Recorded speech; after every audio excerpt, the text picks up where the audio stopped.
Hello, good afternoon everyone.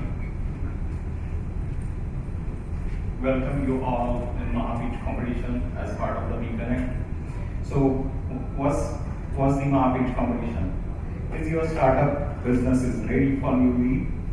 We are here at the BConnect Mahavich competition where entrepreneurs will pitch the idea to VCs and dignitaries. Please welcome Mr. Nilesh Dixit, who will be leading this event. He is the founder and CEO of Z-Hub PR. Nilesh, welcome.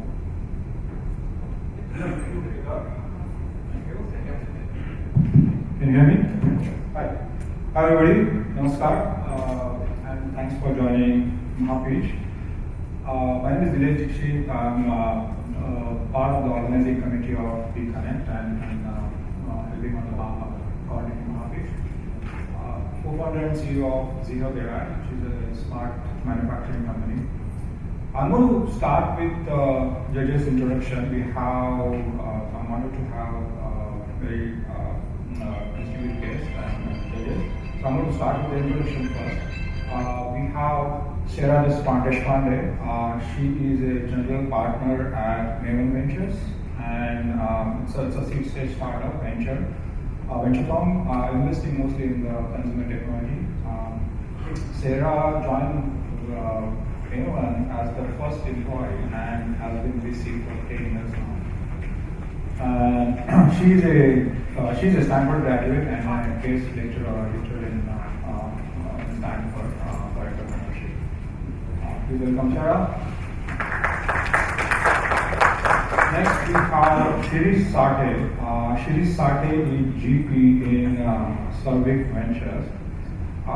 So that's focused on enterprise SaaS, cloud technologies, and networking. Previously he was GP in Coastal Ventures and Matrix Partners, and he has notable investments include Aruba Networks, Nutanix, and Aviatrix. Before investing career, he helped run core systems and had a couple of IPOs in the past, and multiple IPOs rather. She holds PhD from Carnegie Mellon and is an alumni of Virginia Tech and IIT University. Shailendra, thanks Shirish, and please welcome Shailendra. Shirish. Next is Shailendra. Shailendra is a chairman and managing director of Pushkara Group, and he's based out of Pune, alumni of COEP and IIM Bangalore. Has 15 years of corporate experience, 32 years in the zone. He has his own venture, and he is part of angel network called ISF. We'll have an opportunity to hear more from him as far as what ISF is and what they invest in and so on. So that's Shailendra. Thank you, Shailendra, for joining, and please welcome Shailendra. Next is Pramod. Pramod is currently early stage investor in Bloomberg Center Partners and Ventures, and graduated from IIT and Purdue. As alumni of IIT and Purdue. And Pramod started his career as an engineer in Sun Microsystems and has two early stage startups before moving into the venture capital role. So please welcome Pramod. And the next is Sudhir. Sudhir is an IIT Kharagpur alumni and entrepreneur and investor. We have 3 successful exits so far, and including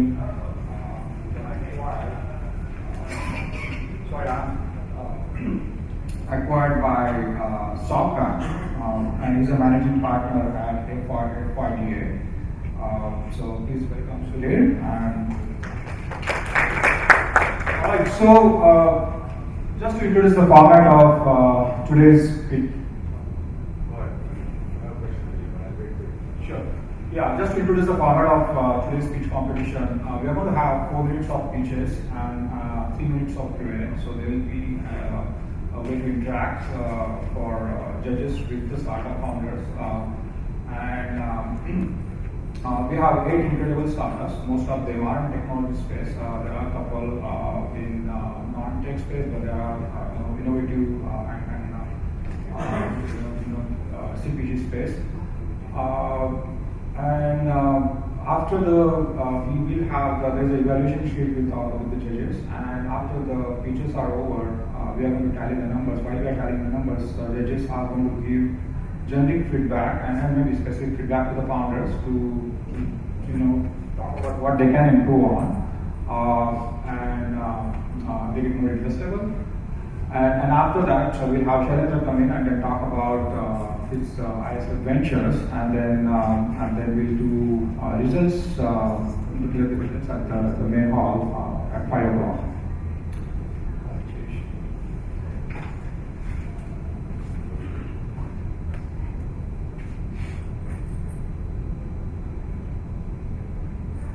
Sure. Yeah. So there's 1 to 518 on the assessment sheet, and 1 is with the lowest and 5 is with the highest. All right. Thank you. And with that, I'm going to invite our first startup, Aniket. Yeah.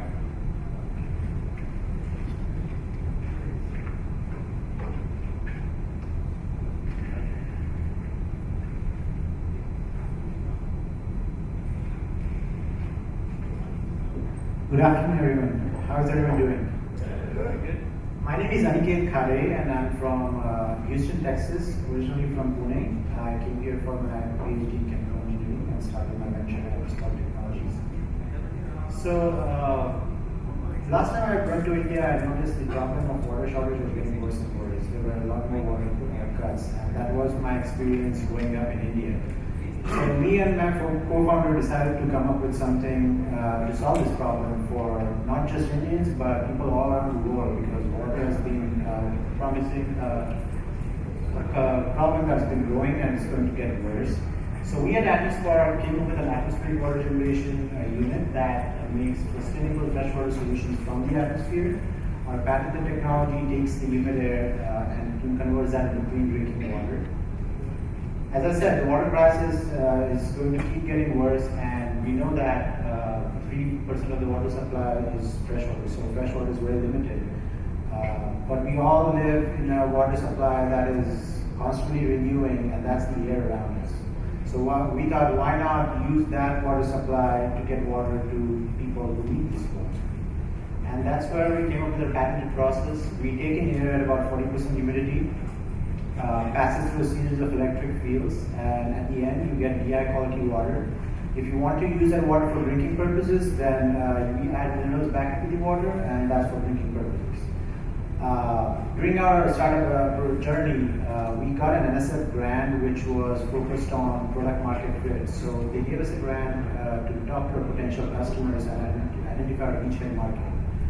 That led us to our first primary market of sailboat owners. So people here in the US who are sailing, and they are all on a water source, but they cannot drink that salt water. So initial traction was in that market, but our follow-up market was hydrogen market. So the hydrogen fuel cell industry, one of the companies approached us, and they saw a need for high-quality distilled water. That is basically what we make before we add minerals into it. And that was an aha moment for us, because we already making something for a different target customer, but someone came us with a check and said, this is a problem that you can solve, so why not go for it?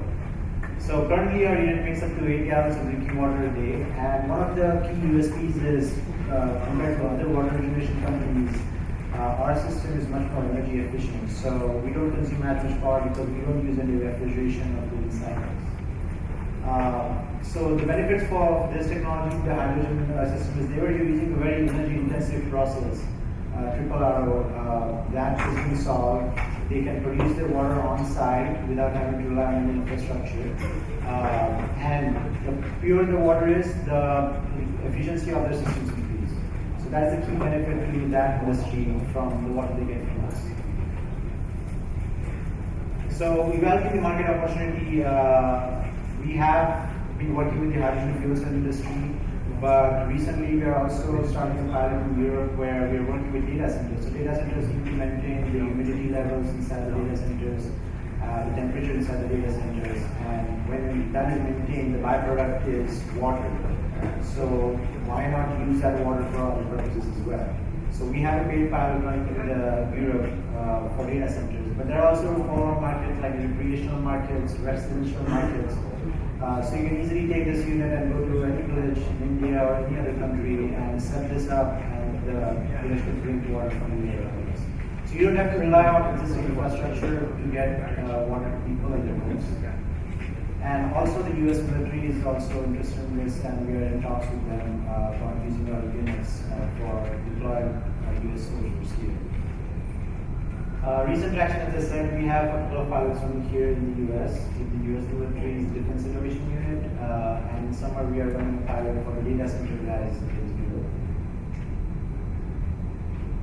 So our go-to-market strategy was to go after the green hydrogen companies who require about small-scale green hydrogen companies who require up to 5 to 10 gallons of water a day for their fuel cell electrolyzers. And with the recent pilot that we are working on, we are scaling that technology up to 100 gallons of water a day from the atmosphere, and that could also lead to the unit being used in villages and other countries in India and other countries as well. So our strategy is to outbound marketing, technology partnerships, and we're also attending trade shows to get to B2C customers. So as I said, the key differentiator here for us is the energy per gallon. Compared to the other water conditioning technologies, we are way too low. That is useful because a lot of places where these units are deployed, we don't have a lot of energy to spare, and that's where we come in. So the team right now is me and my co-founder. We are the two co-founders, and we hire startup interns and third-party employees. But with the recent round of funding, we are also looking to scale up and hire our first few employees. We have an existing board of directors, and we have a very good advisory team to guide us along that process. Right now, we are in the middle of raising the seed round of funding. We are open that round. It's a $2.6 million round to help us scale to that 100-gallon unit, which can be deployed to multiple follow-on markets as well. I have listed the business and technical milestones, and these are the terms we are starting off with. Thank you so much. That's all I have. Thanks, Aniket. Questions?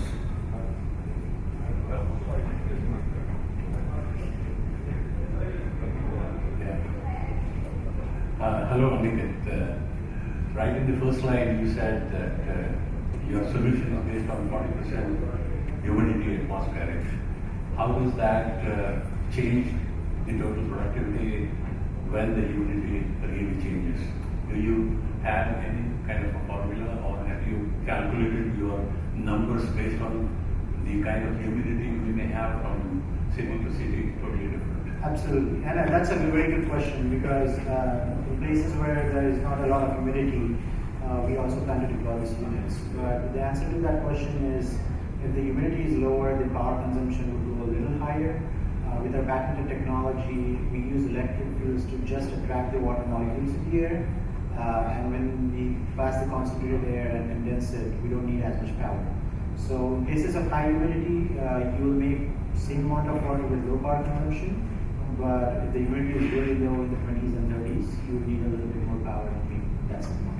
It can be. The total market size that you have calculated is based on the humidity concentrations, or it is in general that? So the market size that I mentioned on this slide was for the hydrogen fuel cell markets, and that was bottoms-up approach. But the market size would change if there is a significant demand in places where there is low humidity, because those kind of units will be made differently. So that is in general an average market size, considering both sides of the spectrum. Okay. I guess my question is about go-to-market and business model, because the way you sell to the hydrogen market is very different from the data center market. Absolutely. Very different from everything in India or Right. working there. So that's one set of questions. So you need to figure out where you want to focus on. And then also the cost of production of electricity usage and so on that you will incur has to be lower than the cost of the water having that at the same time. Right. Then that changes the market dynamics. So when you answer both questions if possible. Right, that's a very good question. For the electricity consumption part, the way our patented process works is we do not pull a lot of power. So for any of the units that we are currently deploying, the electric systems themselves consume only 5 watts of power. So that's not a lot of power for you to make the air more humid, for you to condense the water out of the air.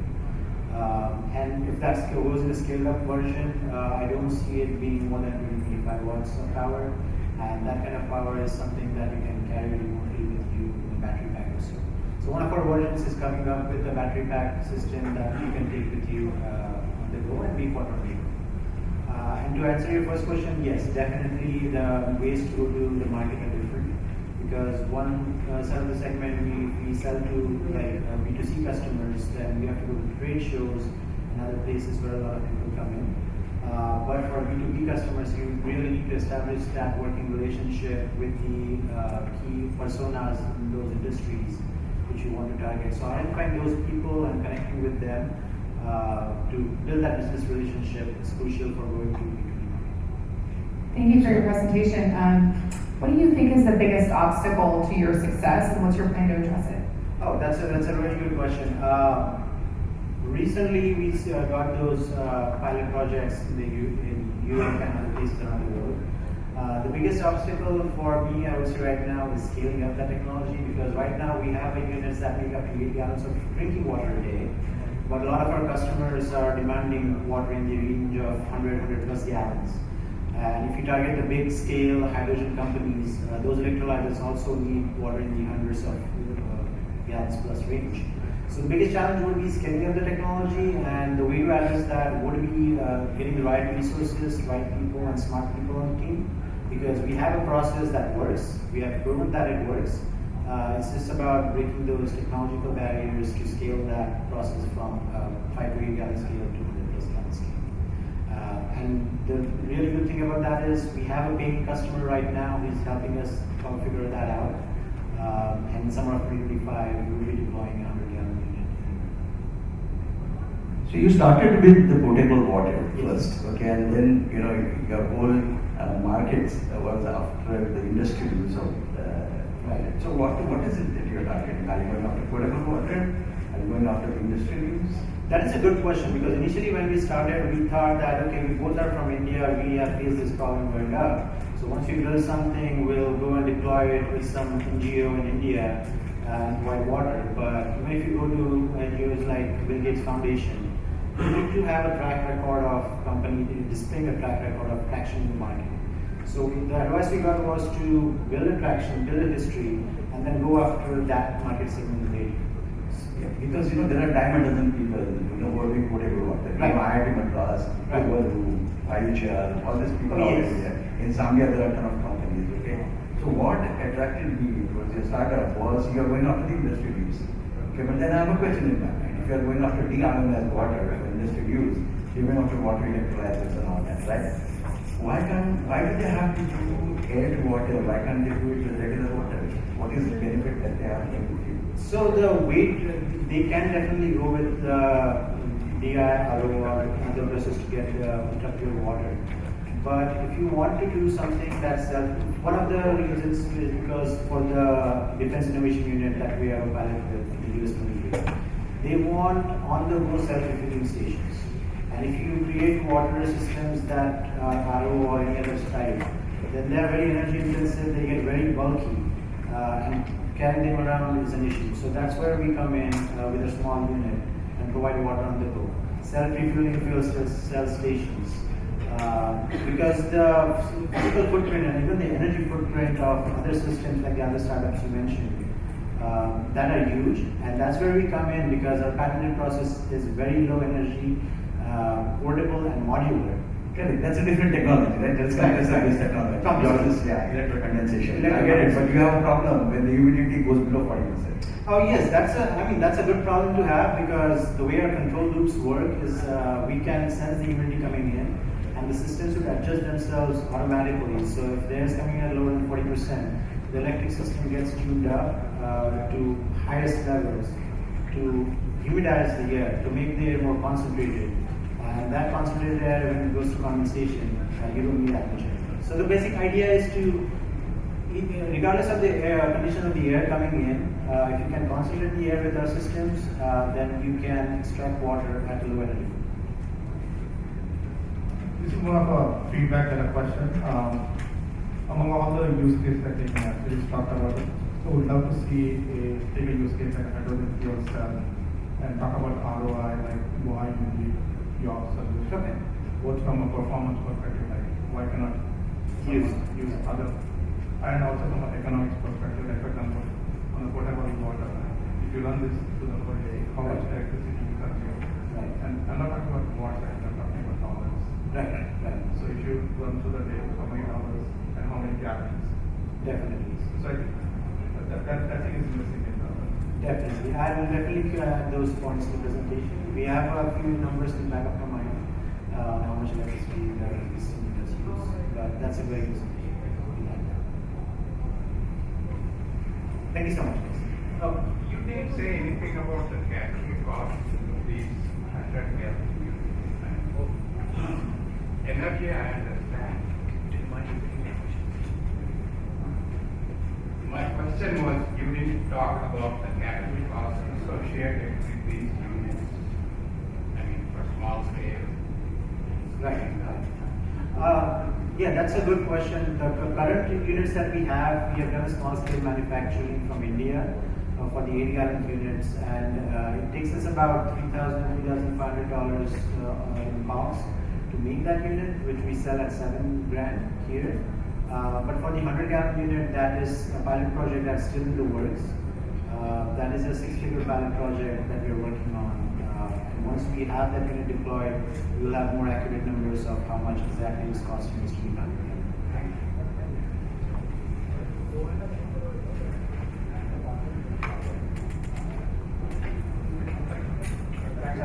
Thank you.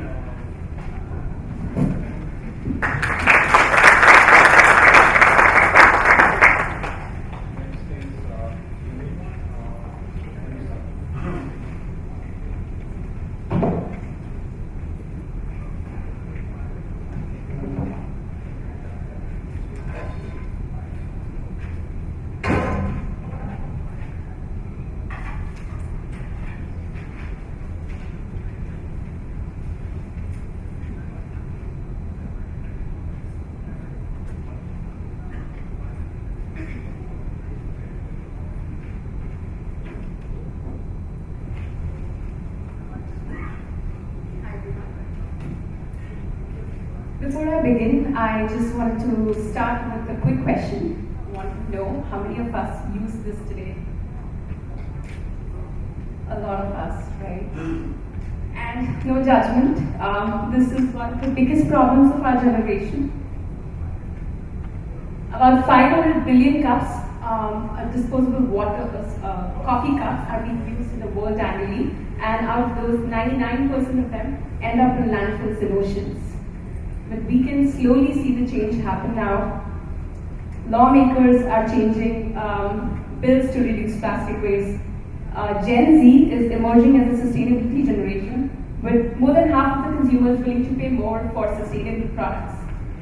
Big coffee chains like Starbucks they have announced that they're phasing out disposables by 2025, looking for better reusable alternatives.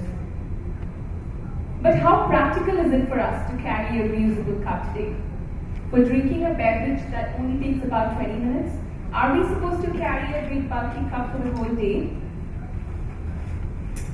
For the last 2.5 years, our team here at Zilch have been working relentlessly to create a technology solution to add portability to any beverage container. And we have, with our patented lock and seal design, we've created the world's first double-wall steel cup that can fold to about 2 inches when you're not using it. And when you're using it, it works like a premium insulated cup. So it has a double-wall steel inside, and it is 100% leak-proof with our lock and seal design. And when you're using it, it takes about 15 ounces of coffee or any sort of beverage. It's good for both hot and cold beverages. So the market opportunity in the drinkware market is about 25 billion, and then we have the food container market, which is 139 billion, makes to 164 billion total market size. Now Zilch competes against reusable cup brands, famous names like Yeti, Swell, Stanley, and then foldable cups brand, which is Sturgio, Hideaway, Hulu, different brands like that. Problem with reusable brands like Yeti and Swell, they're amazing, they are premium, they are insulated, but they are really big to carry. On the other side, we have the foldable cup brands. They are typically made of silicone. So silicone as a material, it retains the odor of the liquid. So let's say if you are having a coffee today and then a bubble tea tomorrow, then your bubble tea would still have a coffee smell in it, which is the best experience. And it also, it's a very flimsy material, so it doesn't give that premium feel. So Zilch currently is the market first and only product which is made out of double bond steel to allow for insulation, and it also allows portability because it folds to a small size. Now, we wanted to validate the product before we spent time and money, so we pre-sold 9,000 units on a crowdfunding platform in only 30 days of our campaign, and we recently delivered about 6,000 units, and the feedback on the product has been positive. Now, initial plan was to do B2C, but with our outreach, we started getting a lot of B2B clients, including companies like Databricks, Karma Wallet. We got an order from a local coffee shop and a few camping groups around the world.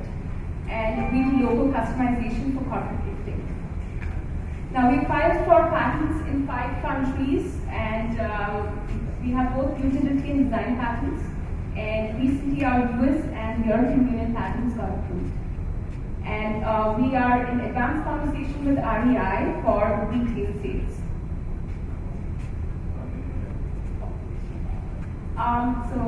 The plan here is threefold. We do B2C from our website, a lot of digital ads, influencer marketing, and then we do wholesale, which is more of corporate gifting, partnering with coffee shops, and then retail.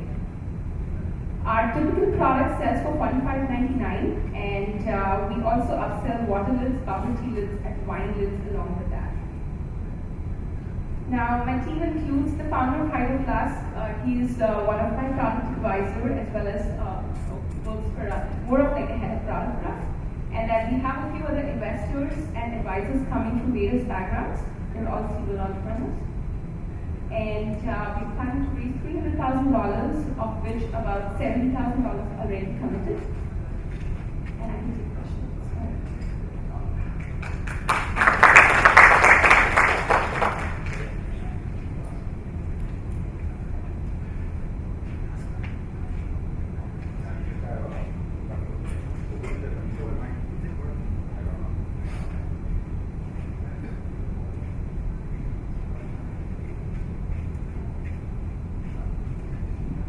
Can you hear me now? So, a couple of questions. This is a consumer product, right? So, the way you market this is totally different, right? So you have to, I don't know if you're planning to come up with different colors. Like one of the products you showed, Stanley Cup, comes in various different colors. There are influencers behind it. You do a lot of social. So you didn't, I mean, obviously you had a very short time, you were not able to talk about that. Because I think that more than anything else drives it. So that's my first point. My second point is the reason to do more colors and so on is one of the things that companies love or VCs love is recurring revenue. And here recurring revenue is hard because this solves the problem clearly. So if you make it in different colors and maybe you advertise somehow your influencers to say that different colors are good for different days of the week, at least you can sell 5 or 7. No, absolutely. So that's just a suggestion more than a question. So is that the plan to go to influencers, social media? Yeah.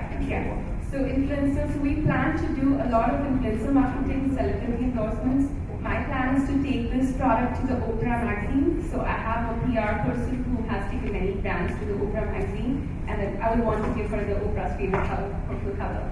And we want to have a lot of colors for sure. So we recently changed our manufacturer, and then who gives a better MOQ to allow for different SKUs, right? So we'll be launching with at least 10 colors, and then we'd have like seasonal colors coming like for Valentine's Day, another color, then like, Pride Month and other, and we have 4 segments here for the foldable cups. We could have all 4 options. People could choose what color they want, and we could charge a price for that as well. And then we also plan to have multiple sizes along with that. And really, this coffee mug is just one idea, but the plan is to take this to different kinds of containers, like food containers, or maybe a camping set for Father's Day, or sort of like a beer container set, where we can just take this technology and replicate to any other container that is having demand in the market. So that's What a fun and novel product. I think it's awesome. Congrats to you on what you've accomplished already for such an early stage company. One thing I really like is the premium branding. I think especially in the corporate gifting market, I can't tell you how many branded Yetis that I have, but they're great cups and that's the ones I use. So, finding something that's premium like that people will use, I think companies are really looking for these days. And so I think that's a really smart strategy. It is a very crowded market where people have a lot of products that could be alternatives and substitutes. I'm wondering if you could just do one singular thing to help Zilch kind of make it into the consumer lexicon. If you could just choose one thing that you would want to happen to really help your success on the marketing and distribution, what would that be? Yeah, it is pretty crowded. I know that, but we are right now patented, and we are the only product which can hold to a smaller space. And I know that it's not going to be always like that, because bigger companies would come and try to launch the same product. I think the biggest thing that we could do to make a difference is to get viral as soon as possible. And that virality element is what is going to set us apart. Second thing would be the branding, because we are Zilch, we are zero waste, we are literally making a statement by our name, right? So we want to use that in our branding, and really want to tap into that to get more revenue for us. Where can we all get one? Oh, it's Zilch.co is the website. Thank you. Where are you manufacturing this? Where is this going to be manufactured? So the manufacturing currently is in China, and these are suppliers who were introduced to me by my head of product, who's the founder of Hexplus. He used those suppliers on the early manufacturing days of Hexplus. Again, more of a feedback and comment. Since this is a B2C, I would love to see a demo. Because you're charging like $46 for this one and like $12. And it looks like a premium product and you want to market as a premium product, but I'm not seeing it. I'm just seeing a counter out there. Yeah, So, this is not right now. no, I'm saying that if you had created a video where you show the Yeti, if you look at Yeti brand label. Yeah. So I would love to see a video where you demonstrate that if it's not leaking, like my first thing would be. Second, like just being very rugged and all. So I would include a short video or a presentation. You don't need to go through all this boring. Think of this as a brand. Yeah. And you're going to sell to both investors and consumers of the brand. And you need to show that brand. You don't need to show Product would see. like Steve Jobs doesn't want to say, I have so much memory, I have so much data. He shows the product how it is. So think of presenting that. I'm not going to ask any questions because I've spent an hour with you. I'd like you as a founder. Okay, so I have just few suggestions to you. One is, when you're making a presentation like that, don't read slides. Okay. Okay. The second thing is your slides are too overcrowded. Okay. The third thing is, if I'm in a position with a consumer product, I would do some drama here. Okay. I would walk in with a glass drinking water and just slam it down. Okay. This is the product I'm presenting. Thank you. This is amazing. With the nice presentation and a good product, tell me one thing about how you have studied your competition, if it is existing. If it is not, how much you have that risk of having that competition, how quickly. Secondly, would you like to pitch this product for its typicalities or the technicalities, or would you like to just use go-to-market strategies to increase the revenue? I go with the first one, and I have the second one. So for the competition, I think we have a slide there. We have currently our competitors are really wide net, right? We have some really big brands like Yeti's and has an IPO now. It's a really big brand, right? Most of the other brands like Yeti are all reusable cups with bulky carrying options, but really premium brands, right? On the other side, we have convenient to carry products, brands, but they are not necessarily premium. So this is where we are like, our USP is we are premium, but at the same time we are portable. And we are really the only product in the market right now which can do that, because we are double wall steel, we provide insulation, at the same time we make it leak proof and convenient to carry.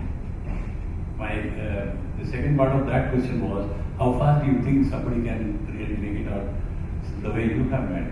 Yeah, so I know it's going to happen at some point, for sure. But what we really want, we've spent 2.5 years in creating this product using some really big experts like the founder of Hydroblast and a lot of industrial designers, mechanical engineers using the right factories. And I know that it's not going to last forever, but while we are there and while that happens, our idea is to keep innovating and making it better. So we do want to spend a lot of time and energy into improving our technology. But while we are doing that, we also want to make sure that we're generating enough cash and revenue for doing go-to-market, so that because revenue generation and technology improvements would go hand in hand, as the company would need the cash to survive. The second question which I had asked was, what is going to be your strategy? It is more product focused go-to-market, or is going to be some GTM strategies to promote product, because this is going to be one of many in the times to come. Yeah, I mean, for us, technology is going to be a big part of it, because me as a founder, I believe that if the product is great, things would start coming from there, right? So we do want to spend a lot of time in improving our technology as we do, because we want to scale that technology to other products as well. So that is going to be our goal.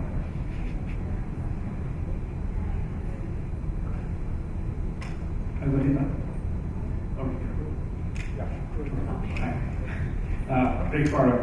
So congratulations on trying to innovate something new. Right? You mentioned you're planning to manufacture this in China. We are, yeah. My two concerns. One, how are you going to protect yourself from the Chinese manufacturer not selling to anybody else, just taking that name out and writing zero? And what prevents that, and how are you controlling that? So I know like knockoffs is a big part of consumer goods brands, and that's why we have to be super careful from the beginning. We have patents pending in China as well. And all of the tooling that we have China is on my name, the company's name, so that we are protected on that front as well. And we've been very careful about selecting our suppliers. And I've myself gone to China many times to kind of visit them. These are very reliable suppliers. Like I know, like China has that sort of negative name for kind of copycat products, but they're not everyone. And we have vetted our suppliers in a very careful manner. Yeah. So first off, Vanita, it's great to see a woman entrepreneur out there, and also great to see somebody who's in the CPG space. So hard to do, especially in finance. So kudos to you on that. My one pointer would be, being an investor in another CPG product. What I find is that it's never V1 that gets the market. There's always there's hardware, there's issues, and the iteration cycle for hardware, is much longer. And so my question to you would be, how are you planning for that? Yeah, great question, and I completely experienced that while doing, because like we want to give the best product out on the first go, which is great, but there are always improvements, right? So what we're planning to do while we are working on our revenue generation stream is I partnered with a great product design agency right now on a more of like an equity basis, so that they are handling a lot of product front of it. So we plan to make version changes while we are selling our products. So we are being super transparent to everyone. This is our pilot product. People who are buying from us right now are supporting new business and also sustainability, and we know that this is a pilot product, so we're getting great feedback from our early backers, early adopters.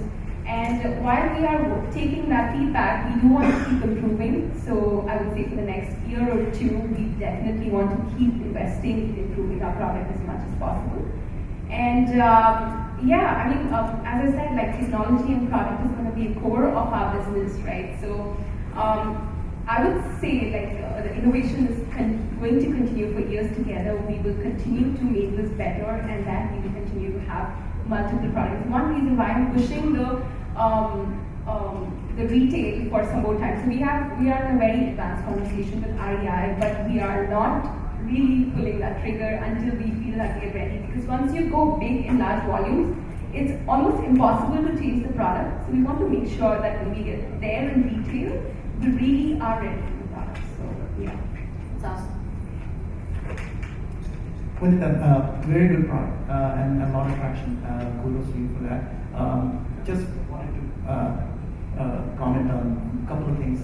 I think Sudhir already talked about consumer product, create drama, all of that, right?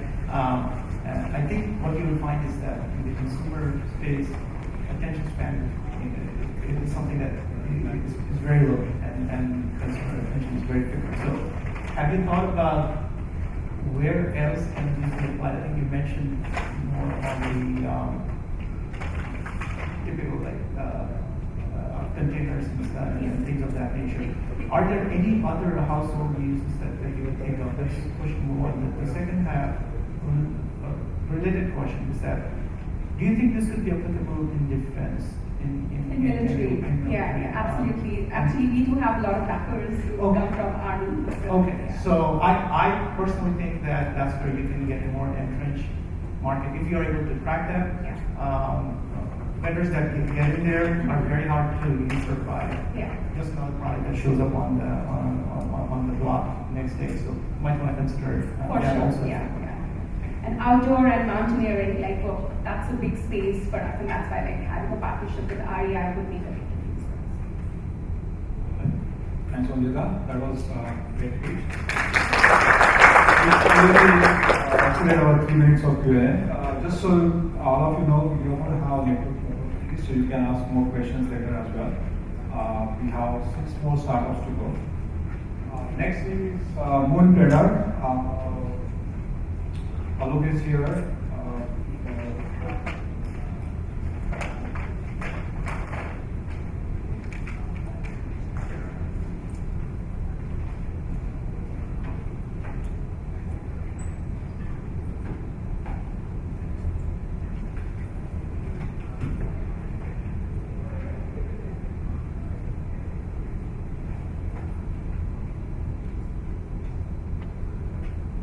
Hello. Alright, so my name is Alok Jain. I'm co-founder and CEO of Moonpreneur. Moonpreneur, I'm a serial entrepreneur, and Moonpreneur started when my daughter wanted to build something for my son. And that's where we felt there's a huge gap when you try to teach product building experience to kids. Today, we are thrilled to share that we are empowering and fostering innovation and entrepreneurship in several thousand students in US and outside. So we are a tech platform, and we got our own proprietary teachers, curriculum, learning kits. You can see some of them here. And we provide gamified, experiential, live online cohort-based sessions on things like robotics, AI, ML, entrepreneurial skills, and more. So before I dive into the product, I'd like to share where we are. We are at 2.5 million ARR. We are on our way to hit over 4 million ARR by end of this year. We will hit cash flow positive by end of this year.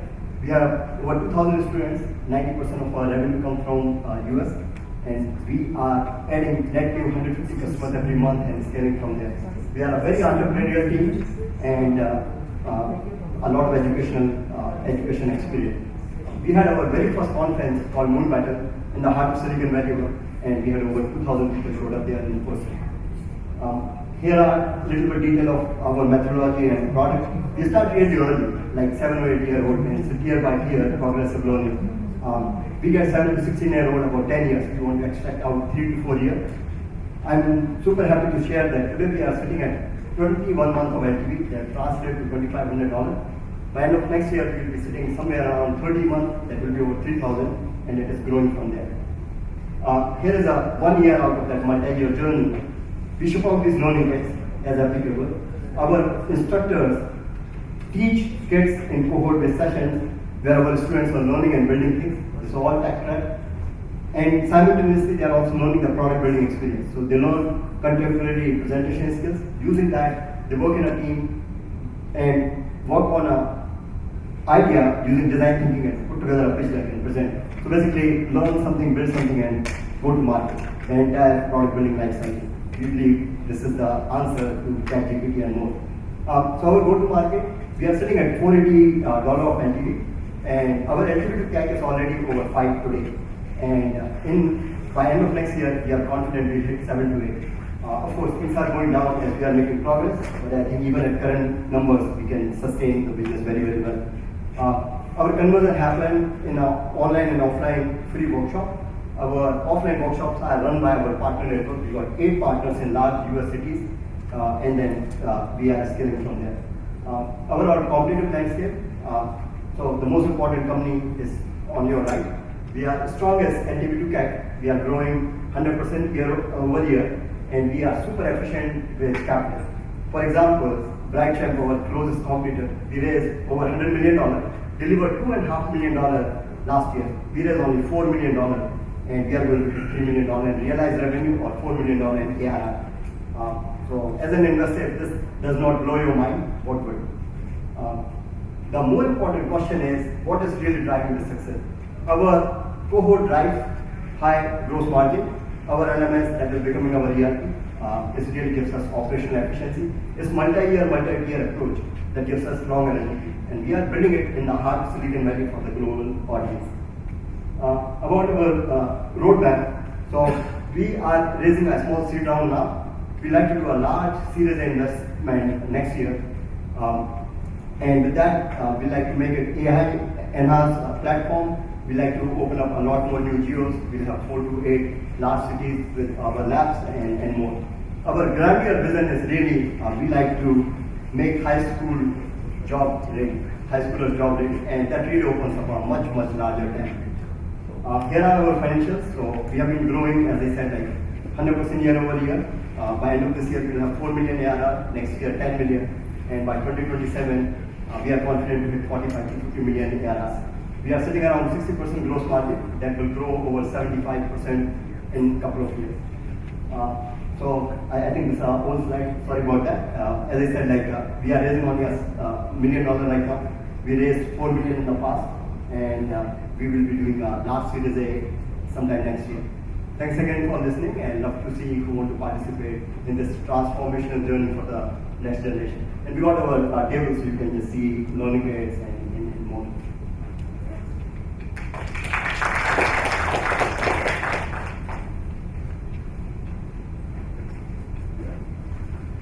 Thanks for pitching. Congratulations on your traction so far. My firm was an investor in both Wonder Workshop, which made the Dash and Dot robots, as well as Epic Kids Books, which was one of the top performing book apps for kids in school. So happy to talk about the learnings from that afterwards if you're at all interested. My question for you is, what is your specific product offering, and who is the buyer for that? Yes, so the buyers are parents of 7 to 16-year-old. So early on, 7 to 10 is about 40% of our customer base. Their needs are very simple. My child is spending way too much time on YouTube. Can you help? Like when the parents are 10 to 14 or 15-year-old, they start thinking about college admission and other. And there are 4,000 college counselors across the US who are telling you what's wrong in you or where are the gaps. Not a single one of them can fix that gap. We are the ones who can fix that gap. So these are the 2 key use cases right now we are seeing. What's the actual product? So it's a subscription. So basically, subscription-based monthly subscription where they get either a session or 2 sessions instructor led every week, right? So they can opt for like let's say robotics, game development, app development, advanced mathematics, and that's how they go in the line. And as I said, like we try to teach the entire product building life cycle. So there are 2 sessions we get every week. One on robotics, if you pick robotics, and simultaneously you will get on power skill that's encompassing entrepreneurial skills, soft skills. So we'll teach you where you can learn, build, and then go to market. It happens all simultaneously. So a question for you. So I think this is somewhat similar to the question that you were just answering, and that's more about defensible moat. why would it be difficult for somebody else to do this? There are 6 unicorns in India. They all try to reach here, burn tens of $1 million. Not a single one of them is successful. We already have a couple of inquiries. Just look out there. There is not a single player in US. This is freaking difficult to hold all the moving parts. Right? There is a lot. People think it's easy, but scaling it, get to a point. There is not a single player who have done it. Holding these numbers, LTV to CAC, the proper ratio, right? Some of the largest competitors, they could not bring their their CAC below $1,500. Today we sit under $500. We are 300% better there. Majority of them, as you can see, some of these are published numbers, could not hold child attention for more than 5.5 months average. We are sitting at 21 months of LTV already, and we are nobody right now. We are barely 3-year-old company, right? So I think our numbers is perfect, and the way we treat, it's just very different. So I think maybe this might answer your question. So I can tell an 8-year-old that, okay, let me teach you Java or something. There is no way you can take 3 years, 4 years out of that child. We do not say anything. We say like, okay, let's build this robotic car which can go from point A to B, avoiding all the obstacles. I did not talk about coding, I did not talk about sensors or anything. The child is excited. As soon as the car starts moving 2 inches or 4 inches, now the child really wants to fix it. Right? I mean, so that's how we do it. So the coding will be dead, okay? The best coding language will be English. You will reward that, okay? So let me ask you a question. You said your LTV is 25-40, right? Your LTV. How many years is that LTV will have? So that is translating, you can see right there, it's 21 months. At 21 months. So what is your average revenue per person who does this? It's like, so the average revenue is that one. So we are getting around $110 to $120 per person per month. Yeah, but then I don't know in 21 months how you make 25-40. I mean, just multiply 115, multiply But by. he stays through you Absolutely. all the 21 months. Absolutely. This is the average. I mean, some students are with us for last 3.5 years, and some are. See, what I find is, it's a nice startup that you're doing a good job. Okay, I know you for a long time now. What I find missing over here that is a virtuous cycle. Okay, you can't keep spending money to acquire customers. Okay, and your spend of $500 is too high. Okay, so you need to find out, how do I set up a network effect, in order to get more and more people, because you went through a COVID patch. You are a COVID child, right? You were born in COVID 2020, right? Yes, but that is not what is driving, but I'll let you finish first. Right. So, no, what I'm saying is, when I see your numbers, let's go back to your financials. What doesn't add up for me here, I'll tell you, okay? You see your 2021 number is $500,000 for 282 students, right? And then the same number goes to 2.8 million, where the number of students that you require are 2730. That is 10 times almost, but your revenue is not going 10 times there. So you can see the revenue line, that's 0.8, 1.4, 2.8. And 2.8, yeah, that's what I'm saying. I'm saying you're going to 2.8 from 0.5, but your number of students are going from 282 to 27. I think the number of students are also doubling. It's not okay. I'm just doing simple number math. I'm doing simple number math. Okay? Sure. If it is 282 students getting a $500,000, then 2,800 students will get you 5 million. Sure. You are almost there. Okay, but why is the revenue so low? Is that the price declining? No. So early on, we were not doing this all subscription based. We were really a project based. That okay, you come and we build something for you, and then we realized that's very hard to scale. So now it's all subscription based. About your the CAC, we are not dumping anybody, right? We are break even within 3 to 4 months, right? So our LTV to CAC is already Hey over guys, 5. I'm really sorry. We're running a little bit behind and we need to speed up. Great conversation. I suggest we take it a little bit offline. I'm really sorry to do that to you guys. Yeah, but can I finish answering this question? Just Can I make it quick? Yeah, sure. Thank you. Yeah. So I just want to make sure the whole LTV to CAC, right? We are sitting at 60% gross margin, right? And everything is inclusive. Less than $500 gets you $2,500. You can do the math. Thank you, sir. Thanks, Appreciate it. yeah. So next founder couldn't make it on time. So we are going with Vidyut Mobility.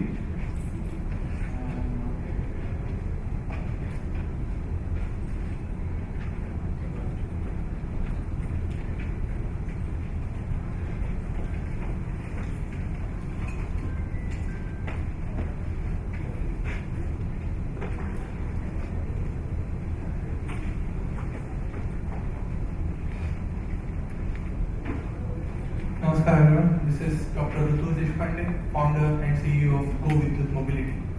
Go Vidyut Mobility is a clean tech startup with a vision to greenify the last mile mobility in the emerging markets.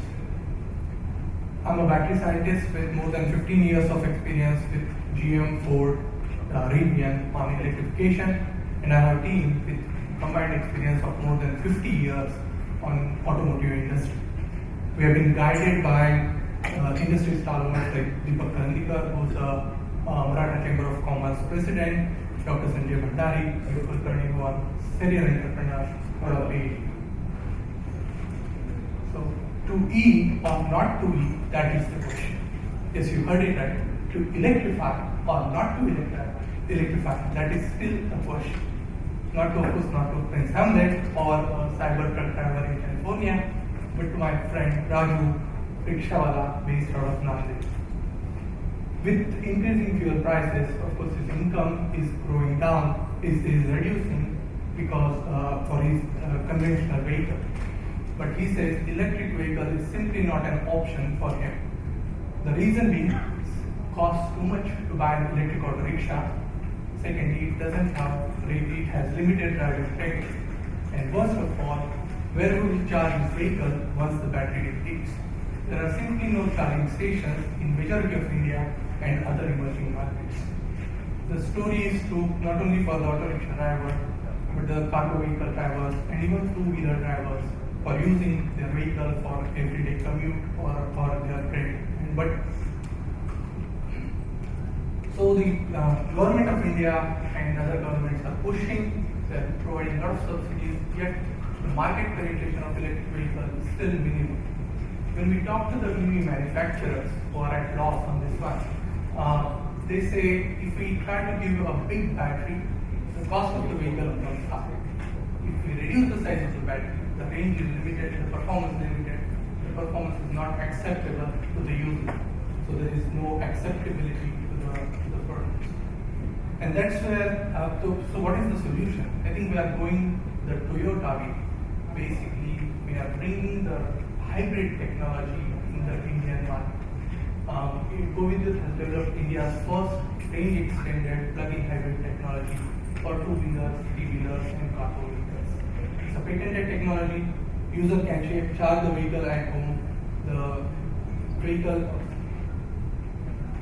drives the majority of driving distance on the charged battery.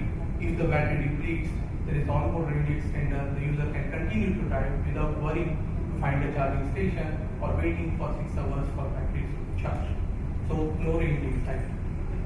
Advantages: the user gets a vehicle which is reliable. Now it can be used anytime. Lower capital cost, lower operating cost, and of course we will save on total cost of ownership.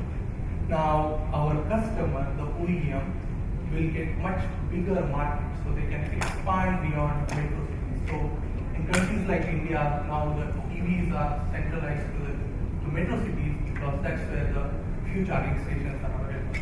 Now these vehicles can be used anywhere in India, Africa, without having well-developed charging station infrastructure. In terms of technology, this technology allows us to have different battery sizes so we can fit the budget of the customer. Similarly, we can go for newer battery technologies like sodium ion, which is less energy dense and cheaper as well. In terms of generators, we can go for a traditional IC engine generator, or in future we can go towards fuel cells. The technology is segment agnostic. We build prototypes for two-wheelers and three-wheelers in session. There is a demand for cargo vehicles for the same technology. The product that we are offering is the design of the powertrain. It will be a plug-and-play design. The manufacturers can use the existing chassis, and our powertrain will design it in such a way that it will fit the chassis, and we will provide the proprietary controller, which is our USP. So it has all the algorithms which will make the thing safer and durable overall.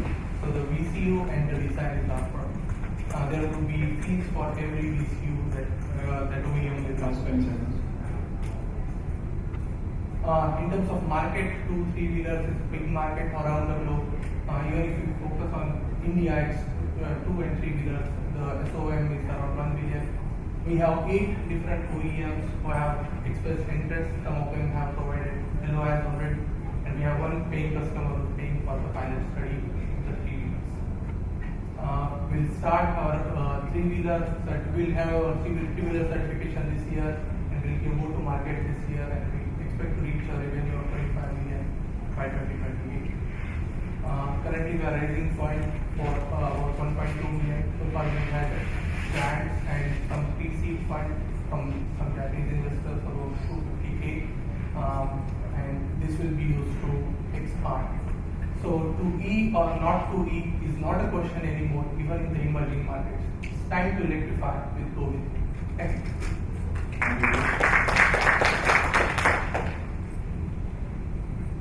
So just to make sure I understand, your business model is you sell your technology to the auto manufacturers? Definitely.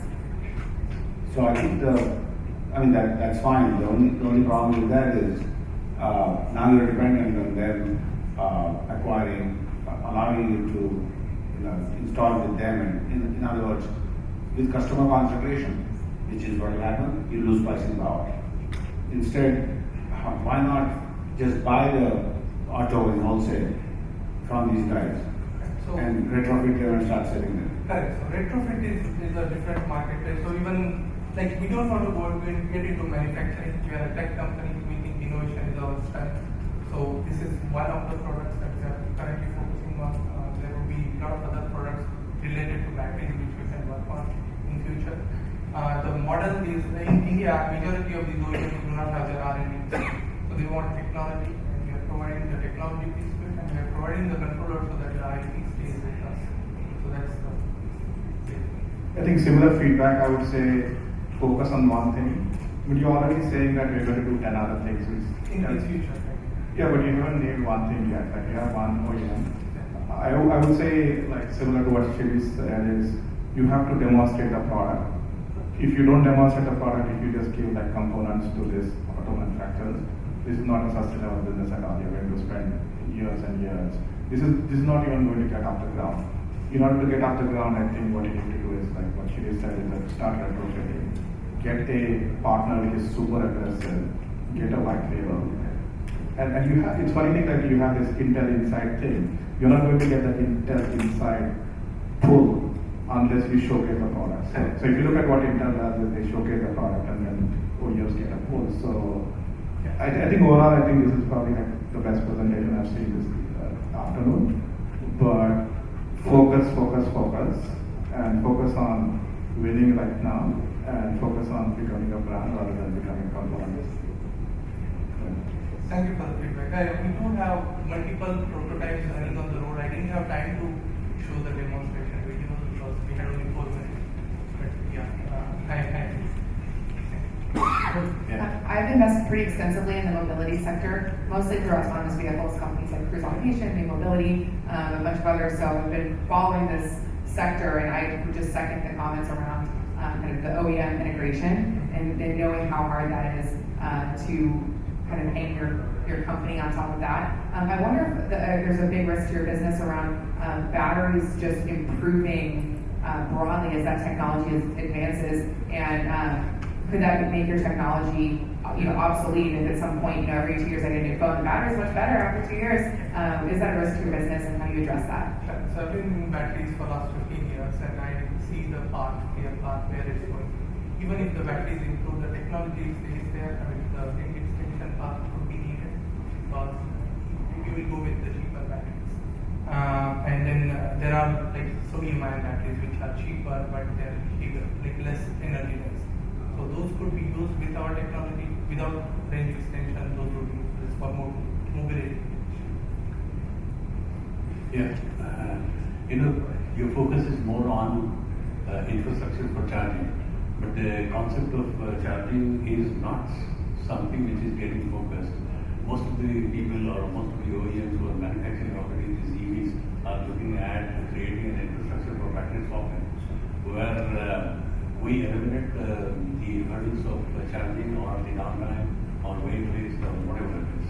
So So you need to really understand that although you may introduce a technology which would really reduce your dependency on traffic, but then battery swapping is ultimately the solution where people just come in and then swap the battery and then proceed. That is point number one. And point number two is that focusing on OEM is not a good bet because your revenues or for that matter economics will get hitting and you will be hard pressed to generate the kind of revenue that you are trying to anticipate. It would be advisable to get into retrofitting because that's a much larger market which is available. How you work it out will require a lot of thinking and a distribution network, and I really subscribe to what Shri has also started because your margins will get affected the moment you start doing business with OEMs. And I quickly went through your reference list, I don't know, but then the major players in three-wheelers on EVs, I thought they were missing there. We have Atul Auto, which is fifth largest in India. Yeah, but then the first three who are there, like Bajaj, Breeze or AIG, you know, those are the people who have been already spending a lot of time on it because I'm connected to them. So they are looking at what I have been saying it, and the moment you try to approach them, the pricing is simply what you not get, and the period or the time which is required for alpha beta gamma testing and the cycles were pretty long, and that could consume a lot of time as well as you as a startup business. So I think these are suggestions you may take. Sure. Thank you. On the swapping, battery swapping, actually the concept has been there for last 15 years. People are talking about it, but it's not feasible, especially in countries like India, where swapping station you need battery standardization, there is a lot of capital intensive infrastructure. The grid has to be very stable to have swapping stations. So there are challenges, and people are talking about it, but there is no, you don't see practical applications of swapping stations except a few niche applications. So this will give the freedom to the user anywhere. Thank you. Thank you.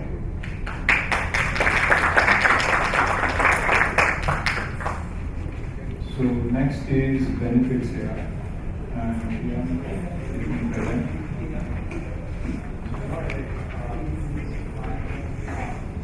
You have a training session. There's a position. So we have 15 minutes to.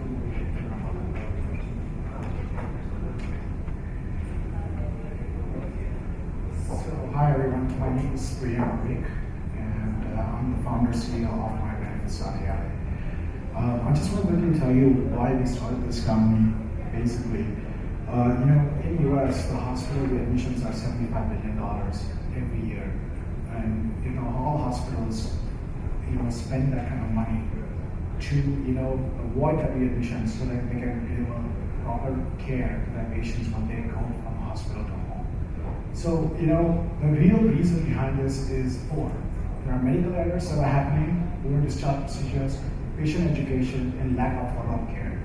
On the right-hand side, what you're seeing is a typical discharge document from Stanford Hospital. You will find this on the West Coast. This document is basically a 70-page document that is given to patients once they leave the hospital. Chronic care, cancer, all types of cancer. The first thing when a patient goes home, what they do is they go into the search engines, Google, WebMD, HealthNet, Mayo Clinic, and Cleveland Clinic.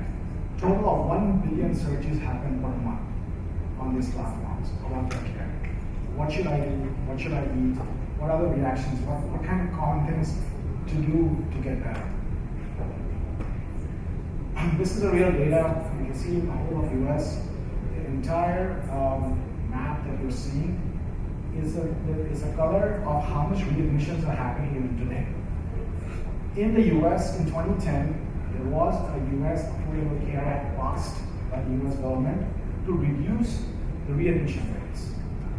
But in fact, what has happened, the rates have not reduced, and hospitals are still facing penalties on the payers and the insurance companies for that. So this cost is always growing every year. So we are the first My Benefit is the world's first automated intelligent patient tracking platform. When I say patient tracking, is we have created a very intelligent radar system. Just like the planes come in, planes leave the airports, we have created a radar system that when a patient leaves the hospital, we track the patient in the radar. And we are in the radar, there are 4 different colors: red, green, gray, and yellow. We can show you the product. But in the red, the person's on a path to readmissions. On the green, the patient is on a path to recovery. In the middle, it's a patient needing detention. Really, what we are trying to tell the hospitals that this patient needs the care they need right away. And how do we do that? So the first thing is what we provide is a very intelligent patient platform with noise flora that connects with the radar system to track every patient behavior of what the patient is going through. When we interviewed about 500 patients across the world in Ecuador, Mexico, US, India, and France. One thing we found out was, hey, what did happen to me after the surgery? Really, what happened? That was education. The second thing they wanted to find out was, hey, I want to let the doctor know what exactly is going on with me right now. What kind of things that I'm going through, pain, hypertension, whatever it is. The third thing I want to get better. So what do we do to get better? And the last thing is I want to ask questions based on what I'm asking, not what I'm. So for those specific reasons, we are trying to build a very personalized care platform for our patients. Very focused based on that. And I'll tell you one of the things, we talk about AI. Really, AI is transforming the world. But you know what? AI is not there in healthcare. And there's a very, very big reason for that. The reason why it's not there in healthcare is because of the hallucination. The data of disinformation, right? People don't know if this is going to be correct. Am I going to die from this? If I give you something. Am I recommending something that will help or harm the patient? Really, what we are trying to do in My Benefit is trying to build a trust in AI by reducing this hallucination, by providing a very personalized care. So what we have created is a patent-pending platform which captures almost 300 plus data points of the patient. We know exactly what that patient is. Is it on hypertension, blood diabetes, or what kind of medication at the molecule level we know? What kind of food he has? What kind of allergies does that patient have? From that, we calculate what things are needed for these patients to get better. So we take we reduce this hallucination by looking at his discharge document, the patient history, the patient medications, and so forth. But more importantly, we are actually training the models by the surgeons, by the clinicians, by each care type. And that's how our platform makes it more powerful. So what we call is AI, it's AI platform human trained. That is the reason it becomes this hallucination goes. We have a patent pending with the USPTO. And the reason why we built this patent is because we wanted to capture this data point for each patient individually, with personalized, on the radar system to track how the patient is performing and how the patients are doing at each care type. So everybody is unique. Even if somebody has a GI cancer, is unique. Then another GI cancer patient might have diabetes, might have a high blood pressure, or hypertension. So that is what it is. So I'll give you an example. This is a very interesting story. This is a 67-year-old male patient. He reported conditions of bleeding in urology surgery. He also had anxiety and pain, but he had no fever. And the patient was going through a lot of set of things that he wanted to go back to the hospital. This is a live example. We also have a few examples in the breast cancer as well, but this is one of the things that we did. What we did was looking at monitoring the system on the radar, was getting the information real time of the patient of what he's going through. Now, when the patients go through this... Hi, you got 30 more seconds, sorry, we got to close. Okay.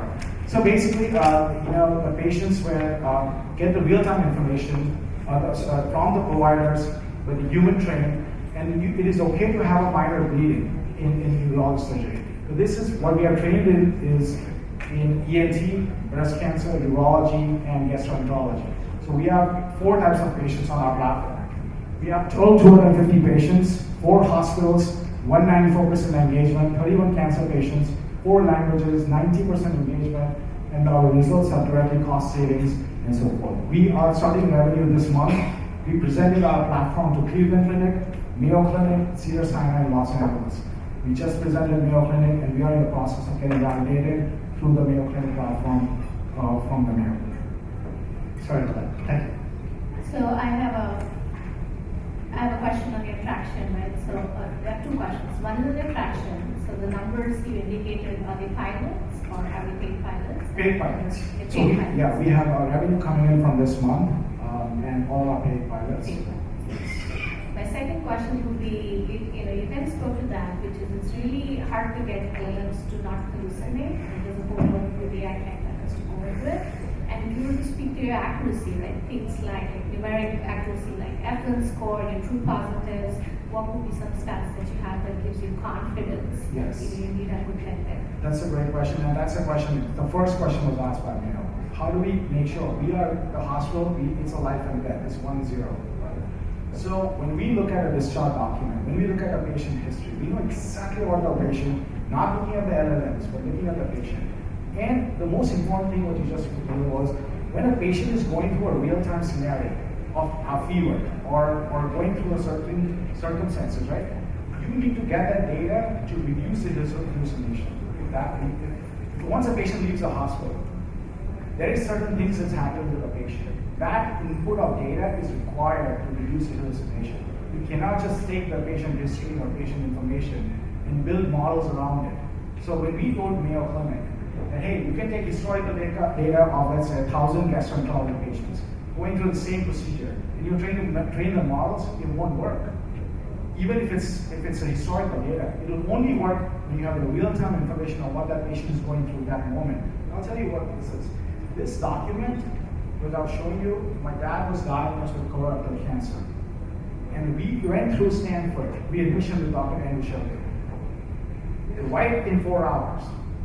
And the reason why we went through that is because we had to go through that document and find out what complications can be there, which was not there available on this document. It's a 70-page document. So this is what, when we saw this problem real, we validated the idea in Cleveland as well as Mayo to solve this. And they said this is a major gap in the US health. This is a very interesting project, okay? What I want to understand is, how do you collect the data points? Yeah, so integration with any EHR systems. We are also in India, we are live with hospitals. We are EHR agnostics. So we get the information through they upload into our cloud, which is a drag and drop. And from that, we can. No, when the patient is at home, post-discharge, right? Yes. So patient is connecting with our AI agent, which is on behalf. It's a white label. So it's a doctor talking to the patients, nurse Flora, and the nurse Flora is capturing all the information related to that care. How do you measure the vitals? So related to IoT devices, that is what our phase 2 is, that they're going to capture all the IoT devices, the blood pressure and IoT devices. But at this point, there are basic checks that needs to happen. According to any post-surgical process, the basic checks have to happen. Just a couple of things for you to look at. You might want to look at a company called Casper.ai. I recently looked at them pretty in depth, almost listed. Anyhow, look at them. The other thing, hopefully this is a detection, not diagnosis, because the insurance codes for both are different, and on the diagnosis side, the deal is much deeper to find. Okay. Would like to know more about it. So just to point to that, diagnostic is you need an FDA approval for that kind of a clinical research, clinical studies. For this is all about care, providing that care to reduce the anxiety of the patient, but at the same time providing that information back to the hospital to reduce the readmission, but more importantly, save lives. I'll give you an example, just 10 seconds. Dr. Walbeck from Louisiana State University saved a life of a patient through this document, because they got the information real time.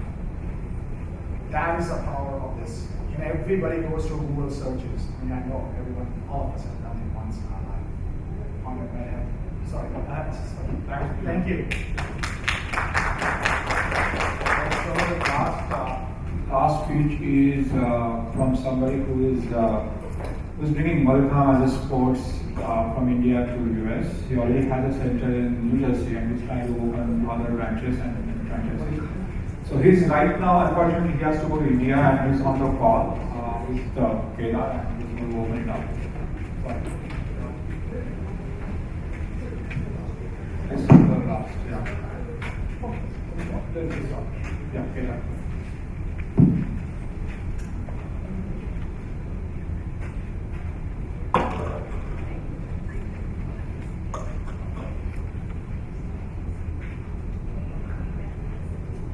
Hi everyone.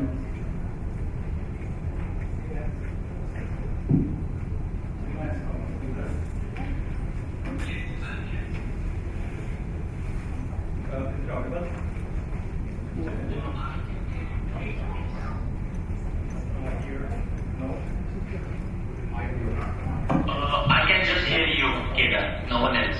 Okay, okay. I think you're good, Chinmay. Please go ahead. I'm on slide 1. Yeah, I don't think so. We have updated slides, but that's fine. Thank you so much for giving opportunity. Kedar, thank you for coordinating. Nilesh, thank you for coordinating as well. I am Chinmay Patenkar. I'm based in Edison, New Jersey. I run a not-for-profit called Malakam Federation USA. Malakam is one of the Indian sport, and we are spreading that all over the US. Our vision is to have at least one training center in the US. We started this journey in 2013, and so far we have touched 10 states in the US. We have customer base which is in 2 segments. One is customers who want to use Malakam as an all-condition sport and use that conditioning in other competitive sports, such as agility is very handy with fencing and martial arts, which gets maximum rating, balance in surfing and equestrian, power in weightlifting, speed in badminton and tennis, coordination in gymnastics, and least reaction time in parkour. We have students from all races and ethnicities, and they are seeking benefits out of Malakam. Asian Indians in particular look up to Malakam to connect the roots and also use Malakam as a competitive sport and elevate its level at the global level. We have many achievements. Just to name a few, we are the recognized sport by State of New Jersey and General Assembly. Our mention was also done by Shri Narendra Modi ji during their Mann Ki Baat. They just did not speak about it, but they gifted us Malakams for the expansion in the US and American continent, which is in South America and others. We were the first national level federation outside of India, and we are the first full team of USA representing USA in Second World Championship. Now we are taking it forward towards Olympics 2028 in Los Angeles during the opening ceremony. Whenever we want to expand, we have a systematic approach. We go in 6 phases. One is outreach. We reach out to local supporters. The second one is awareness. Once we reach out, we create awareness within the community. Then we perform demonstrations or workshops. Then we start 1 day per week training center, and finally we start the full-fledged training center. Currently we are expanding where we have a PMM, and we are starting approximately 6 centers in Mountain View, and that's why I'm giving this speech to this forum and judges. We have shortlisted Santa Clara, Alameda, San Francisco, Los Angeles, Fresno, and San Diego as the 6 cities to expand. Each city brings this competitive advantage. It is a mix of Asian Indian community and multi-demographic, vibrant communities in each. And we have a plan going all the way up to 2028, and we are sure to execute on that. We have a very strong board in place, supported by teenagers, mostly in East Coast. I'm president and founder. I'm Chhatrapati winner of Malkham in 2003. I'm certified international judge. I'm also alumni of Indian Institute of Management, Kozhikode, and currently having leadership roles in financial services. Similarly, other board members bring in huge value and are grounded to the cause of this board. Vijay Gojane is one of the shortlisted coaches focusing in West Coast, California, going all the way up to Washington, which is Seattle. He is certified trainer. He has worked in various cultures such as Arabia, China, Austria, and Netherlands. So he will continue to support us. We have very less competition in this space. Governing body is what we call it as in this sport, which is Malkham Federation USA. We are trying to get into Tate Stevens law that is set up in 1975 by government of USA. We are halfway through and will continue our journey. That creates clear differentiation for us. We are also affiliated with International Malkham Federation that is based in Lausanne, Switzerland, which is the Olympic city in the world. We have research to appoint members in California, and that creates a differentiator for us. ABFU is also certified at the Presidential Volunteering Service Award that attracts various high schools. Sorry to interrupt, we have about 1 minute. Sounds good, yeah. That creates differentiator for us. We specialize in knowledge because there is no one else who understands this sport better. And we have a key differentiator, which is we are combining Malkham, which is Indian sport, with Western techniques. We have created common minimum program, which is not available anywhere in the world, including India. And we are seeking $30,000 or $32,000, and we are offering two options. One is owning the business in West Coast. That will give us 3-year payback period and 50% year-on-year return on investment and a board position. And option 2 is a promissory note with 10% return on investment and 3-year payback period. I will stop there.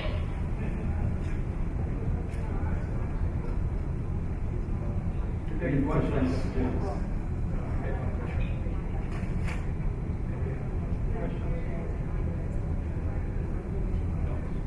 Some questions.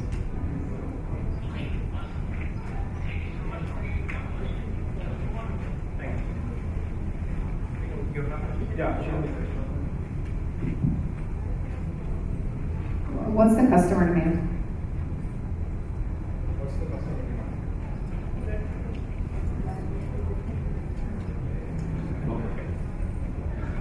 Chinmay, there is one question. What's the Question? customer demand? Oh, Chinmay, question is, what's the customer demand?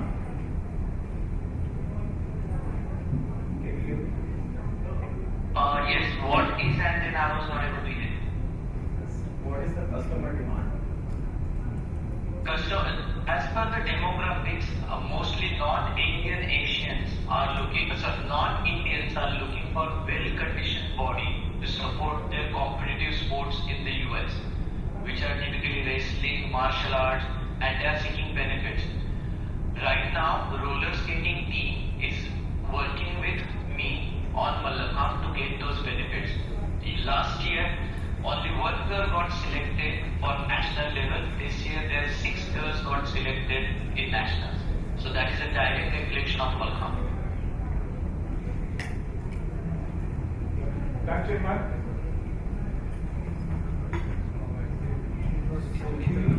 Yes. Skip one startup, and one of the founders couldn't make it at that time, but Mr. Gangal will represent that startup. So we quickly wrap it up. Mr. Gangal.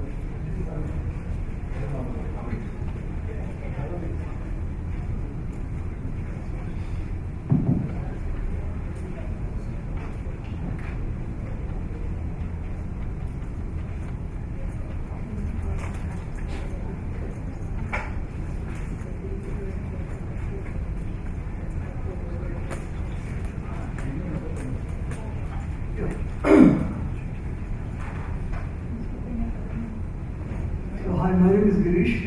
I'm with India, my India Global Software Solution. So this ask is around funding a software solution to manage events effectively and being able to find sponsors. So currently, what are some of the challenges when it comes to sponsors? They cannot convert their promotion to the results they obtain. Likewise, there is a lot of low brand loyalty for the existing offering solutions that exist in the market. So, from a organization's point of view, they have challenges because they are limited in their financial resources to manage these digital assets. That may be some vendor who is trying to have their website maintained and do all these events, for example. And then the second thing is they have a hard time finding the right sponsor. So this is where we come in. So there are 4 aspects. We have organizations, associated communities, then they have events, and then what is lacking there is effectively tying all this together along with the sponsors. So these are the 4 aspects that our solution seamlessly ties together. So what is the opportunity here? So that software space is about $15 billion market by 2026, growing at about 15% compounded annual rate. These are some of the data points. We have 2 brands. One is geared for corporate events, which is called Event Omni. And the focus here is the India-centric My India Global software solution that I'll talk a little bit more. So what is our offering? So we already have the apps. We have been working for almost 5+ years. We have apps that are for the attendees to manage a single event, or they also have ability to manage multiple events over multi-days. Along with the third app that is purely geared for the organizers and the volunteers, offering that sponsorship. Then tying all this together is our backend, which is a web portal that allows you to effectively create that holistic experience, which I'll talk shortly. So what is so unique about our offering? So number 1, it is AI-enabled Sponsor Connect, where we can connect the target sponsors or target organizations effectively using our AI techniques. We have the AI analytic capabilities, and then the third unique offering is our event sync engine. What this engine does is, using our portal, you can create the entire event and entire solution to that, managing the entire event from start to beginning on our portal, but then it will show up on your organization's website. And that way the users or the communities belonging to that website have actually seen the experience. So you do not go anywhere, you retain yourself, your users on your website and manage the entire process. So this is the beauty of very little thing that just shows up on their website. So you will experience that currently, once you want to manage your annual subscription, for example, or collection for the membership, you go to some other site, for example, to manage that. This is very effective, seamless experience. We already have all these capabilities, core capabilities already working, and we also have customers. Currently, these are our input-output cash flow streams. But particularly our revenue streams, right now, these are our projections. These are the 7 streams, the 5 streams across which we can collect our revenues, coming from event listing fees, the event sync subscription, that is that web portal that I talked about, where you can sync your event from our portal to your organization's website. Then the sponsorship fees, the event app fees, the apps that we have, and then the ads from the platform, on our platform. So how do we stack ourselves against the competition? So these are the key competition that we have. And I'm sure a lot of you have your own experiences with each of these applications. But what we stand out is our ability to do those sponsorship effectively. and those three things that stand out for us. That doesn't exist in any of these offerings here. This is our roadmap. Hi, sorry about that, but I think the time is over. Yeah. So we are executing on this roadmap. These are some of our existing customers, and I'll be glad to answer any questions you have. Anybody has questions? Looks like.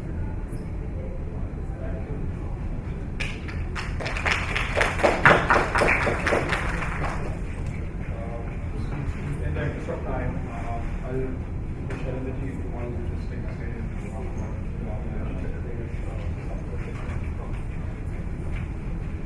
Yeah, I won't spend too much time because the data is available on websites or my LinkedIn profile. I will just give a brief introduction.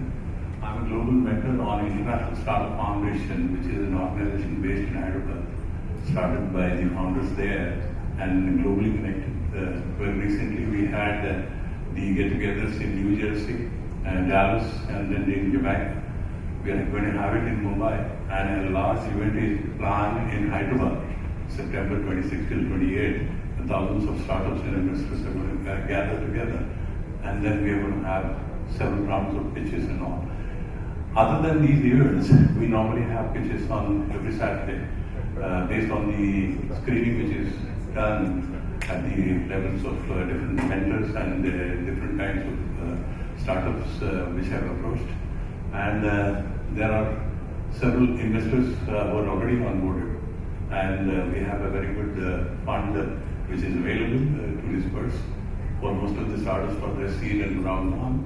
And we have been quite successful in the last couple of years in disbursing these funds to various startups in India. And this is where the effort has started, where we began in the US, and recently we did it in Jamaica. And then there will be many more such conclaves which will happen.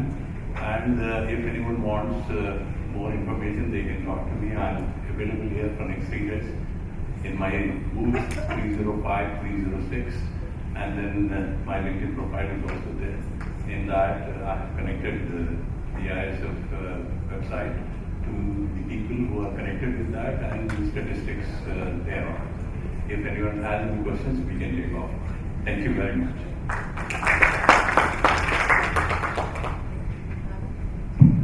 Thank you everybody for joining. We'll tally the results and we'll announce the winner in the main hall at 5 o'clock. That's it for now. Thank you.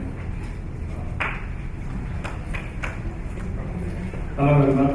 So next session we are going to have in this room is a woman in leadership panel discussion.